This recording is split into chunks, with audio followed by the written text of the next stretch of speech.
Meus irmãos, a paz do Senhor Jesus. Estamos mais uma vez de volta, trazendo para você mais um comentário, uma pré-aula da lição de número 7 do terceiro trimestre de 2018, que será ministrada no dia 12 de agosto de 2018, com o tema Fogo Estranho Diante de Deus. O nosso textuário se encontra em Levítico capítulo 10 e o versículo 3. E disse Moisés a Arão: Isto é o que o Senhor falou, dizendo: Santificado naqueles que se chegam a mim, e serei glorificado diante de todo o povo. Porém, Arão calou-se. A verdade prática diz da seguinte forma: o Deus Santo requer de seus obreiros uma postura igualmente santa, zelosa e de comprovada excelência. Menos que isso é inaceitável.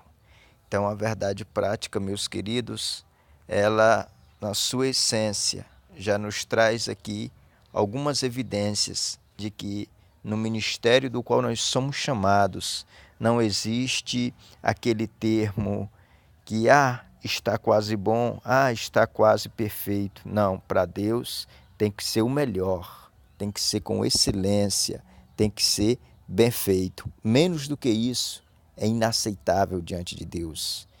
A pessoa A pode aceitar, a pessoa B pode aceitar a sua boa vontade, mas Deus não. Para Deus tem que ser com excelência.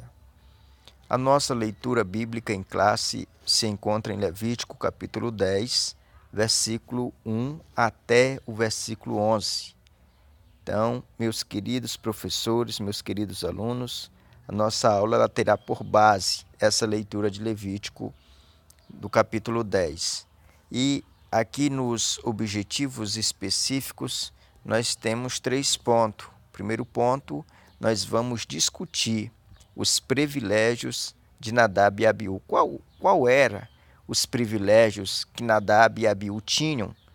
Isso nós vamos ver no decorrer desse comentário, que desde já eu já quero deixar bem claro para os irmãos que sempre usa ou faz o uso desta ferramenta como uma fonte de pesquisa para ministrar a sua aula, e o aluno que também sempre assiste, se preparando aí para ir à sua escola bíblica.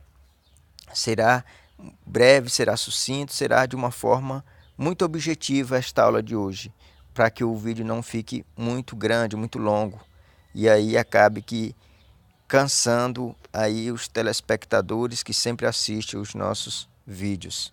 E não esquecendo, quero comunicar aqui aos irmãos que sempre que você estivesse novo nesse canal, se inscreva, deixe o seu like, que isso é muito importante para que esta ferramenta ela continue crescendo aqui nesse site do YouTube. O segundo ponto da nossa lição é falar sobre os perigos de se colocar fogo estranho no altar do Senhor. Há perigo? Há. Isso nós vamos ver, sem sombra de dúvida. A pessoa que coloca fogo estranho no altar do Senhor, ela corre um sério risco, né?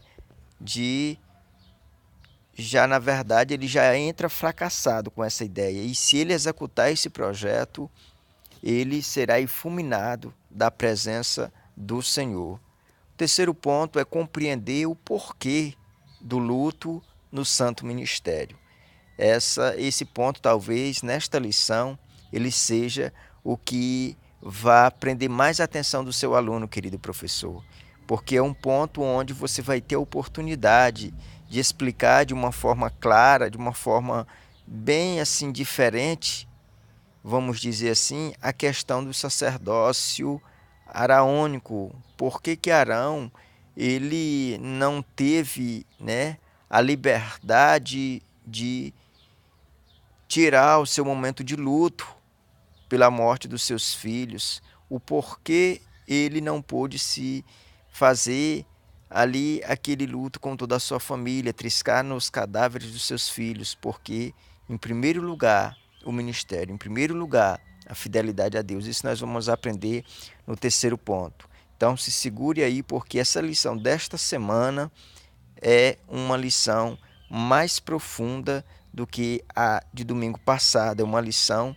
que você precisa depositar sua total atenção, estudar bastante para que você possa estar levando para a classe o melhor, o seu melhor, a sua excelência, pois é isso que Deus requer de todo aquele obreiro que está ali na casa do Senhor, servindo ao Senhor com esse propósito de estar levando a palavra do Senhor. Então, o nosso ponto central da nossa lição, ele fala: Deus é santo e requer de seus obreiros uma postura igualmente santa. O ponto central da nossa lição, ele já fala tudo, já deixa aí de fora toda a dúvida, toda e qualquer sombra de dúvida acerca do comportamento do obreiro. Quando se fala de um obreiro, o obreiro ele tem que ser uma representação de Deus aqui na terra. Assim como Deus é santo, o obreiro ele tem que demonstrar essa característica de separação exclusiva para Deus. Não tem meio termo, não tem a questão de estar em cima do muro, não. Ele tem que estar com todo o seu ser adorando a Deus, com todo o seu ser entregue a Deus, que toda renúncia ao mundo ele tem que demonstrar que renunciou ao mundo para viver com Deus. Ele tem que estar entregue ao Senhor sem domínio de reserva. A pessoa tem que estar 100% se doando para a obra de Deus, porque senão nada vai acontecer. Vai fazer muito movimento, pode até fazer, mas não vai sair nem do lugar, porque você sabe que a pessoa que faz a obra do Senhor relaxadamente, achando que vai ter êxito, não tem êxito nenhum, está perdendo tempo. Então, por isso que essa lição, ela é uma lição oportuna, ela veio em boa hora, ela veio para nos instruir acerca de como estamos fazendo para Deus, o que estamos fazendo de melhor. Estamos fazendo como a Bíblia diz, melhorando a cada dia até tornar-se um dia perfeito? Se não estamos fazendo, é hora de nós darmos uma pausa, pararmos para começarmos de novo, fazer da forma certa. A nossa lição ela tem 3 pontos. O primeiro ponto vai falar sobre os privilégios de Nadab e Abiú. O primeiro tópico vai falar sobre a primeira característica aí dos privilégios, que era a ascendência levítica, ou seja, eles pertenciam à tribo de Levi, a tribo escolhida por Deus para serem aí as pessoas que iam prestar serviços para Deus, que iriam estar exclusivamente para a obra do Senhor, viver para aí os cuidados das coisas do Senhor. E o segundo privilégio era que eles pertenciam à casa de Arão, ou seja, eles eram ascendentes araônicos.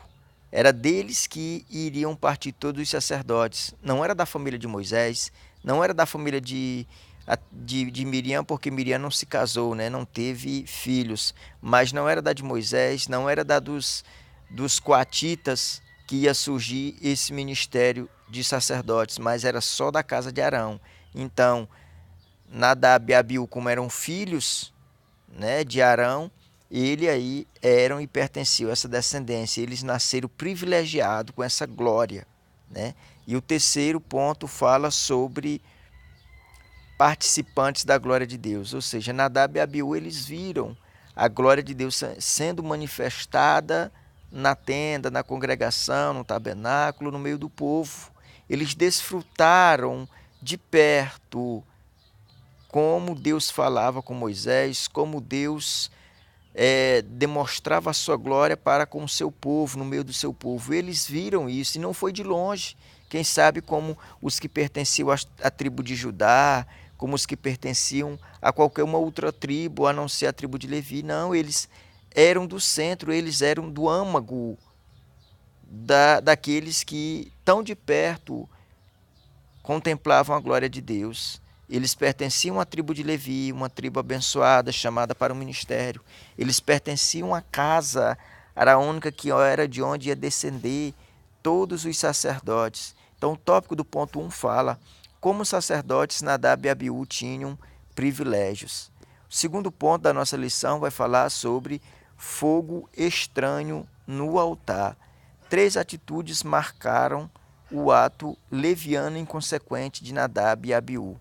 E é nesse ponto que nós vamos ver. O primeiro, ignoraram a Deus. O segundo, impaciência profana. E o terceiro, apresentaram fogo estranho ao Senhor. Então você percebe-se que o primeiro, a ignorância a Deus, ou seja, eles desconheceram a Deus. Então esse foi o primeiro passo que levou ao segundo passo, que foi a impaciência profunda.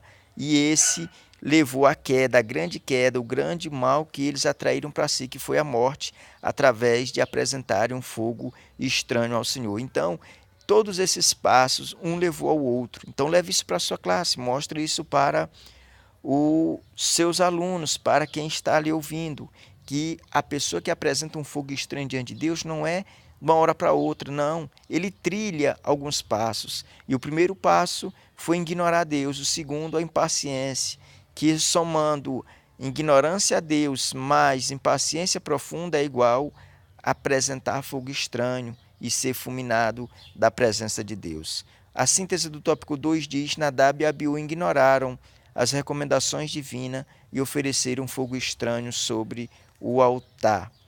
Ponto 3 fala sobre o luto no santo ministério. Lembra que a princípio, a nível de introdução, eu falei que este ponto seria um ponto mais discutido, é que um ponto que tem mais argumentos acerca da morte de Nadab e Abiú, acerca da remoção dos cadáveres e sobre a proibição do luto, né? Você percebe que esses 3 tópicos eles vão revelar aqui algumas verdades sobre o sumo sacerdote e você vai entender com uma clareza nítida acerca dessas verdades. O primeiro tópico desse terceiro e último ponto é a morte de Nadab e Abiú, que é onde vai ser relatado como que se deu a sua morte, que eles ao apresentarem ali um fogo estranho, eles foram fulminados da presença do Senhor. O segundo tópico sobre a remoção dos cadáveres.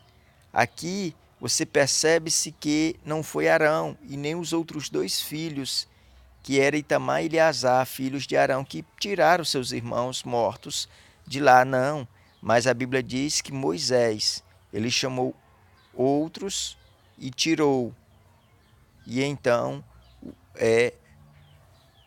Arão, ele ficou ali no altar, ainda ficou por 7 dias ali, sem colocar a cara fora do arraial, para que assim se cumprisse os dias aí que o Senhor tinha ordenado por meio de Moisés. E o luto também é proibido. Deus falou para Moisés, Moisés falou para Arão que o luto dele, ele não era para chorar, para que servisse de exemplo, mas ele como autoridade maior que estava representando ali, que estava representando o povo diante de Deus, era para Arão, através daquela atitude dele, de não demonstrar o luto, dizer para o povo que não era que o povo banalizasse o ministério, aquela função sacerdotal, para que o povo vivesse na sua inteireza, para que eles vivessem na sua completude, na sua excelência.